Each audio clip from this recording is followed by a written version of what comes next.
Now, everyone has definitely heard the sad news by now that Juice WRLD has passed away December 8th, 2019 due to a seizure that he had in a Chicago airport. Now, Juice WRLD was literally one of the fastest growing music artists that we have ever had in the music industry in a very long time. After the release of Goodbye and Good Riddance, Juice WRLD became a literal overnight sensation. A big part of it, however, did come from his two songs Lucid Dreams and All Girls Are the Same, but nonetheless, I actually found all of his songs to be amazing and perfectly crafted. Now, I am going to be going into full detail right now about the truth behind Juice WRLD's passing, so make sure you guys keep on watching this video all the way until the end if you guys are a Juice WRLD fan, because these are things that you're going to need to know. Now, on December 8th, 2019, Juice WRLD was taking a private jet out of his hometown with his full team and a couple security members. While in the air, it was reported to Juice WRLD that his plane was being followed by law enforcement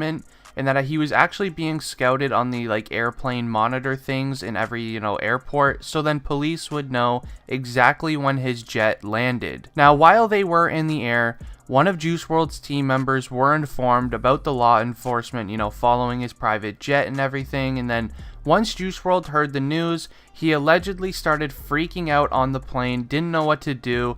His girlfriend was trying to calm him down and everything, but he did not know what to do. Now, this is when Juice WRLD started freaking out because on his private jet, he had multiple illegal things on it that he definitely should never have had with him on this plane.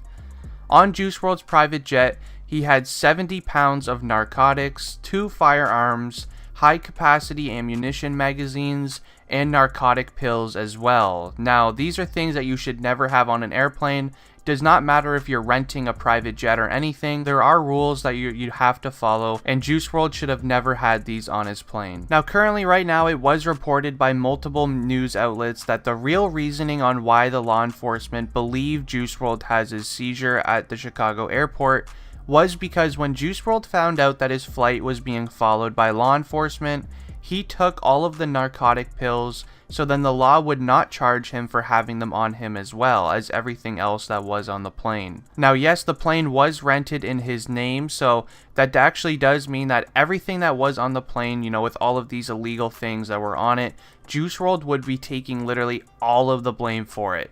Does not matter if one of his teammates said, oh, all that stuff is mine, Juice WRLD had nothing to do with it. It literally does not matter because Juice WRLD's name is on the receipt for who rented the plane, so everything is in his name. So because his name was on everything, that means that Juice WRLD then would be getting locked up for everything that was on the plane because yes, everything that was on the plane with him is a crime. Now, it actually still is, unsure of the exact time that Juice WRLD would have gotten locked up for something like this, but some law students did write an article on it with Juice WRLD's situation, and for all of these illegal things that he had on his private jet, and because he does have priors, he actually would have been facing a minimum of 20 years locked up for this crime. And yes, this was technically a crime, believe it or not, because even with the firearms that were on the plane at the time, one of them actually was licensed, but even though it was licensed, it still doesn't mean that you're allowed to take it on a plane, which one of his team members still did without even caring. He still brought it on the plane for some reason. He most likely already knows the rules because he is a licensed holder, but he still did it anyway, which makes absolutely no sense to me. Now, currently the law thinks that Juice WRLD took all of these narcotic pills, so then he actually would get less charges on his record when he was caught at the airport. But sadly, it seems as if he took too many at the time, and then he got real nervous at the the airport and everything in security, and then that is what led to his seizure inside of the airport. This is what sources are saying online right now, what a lot of news articles are saying right now. It's actually kind of crazy to think, why Juice WRLD would even ever think of bringing things like this on a private jet. It's actually happened to him before a couple months ago. He was being followed by law enforcement. So it's not like it was new to Juice WRLD. This actually happened to him before. And, he didn't really get hit too hard before because he only had little things on him at the time. But at this time now, he had way too much things on him. And it was kind of crazy. And I'm really upset that this all even happened.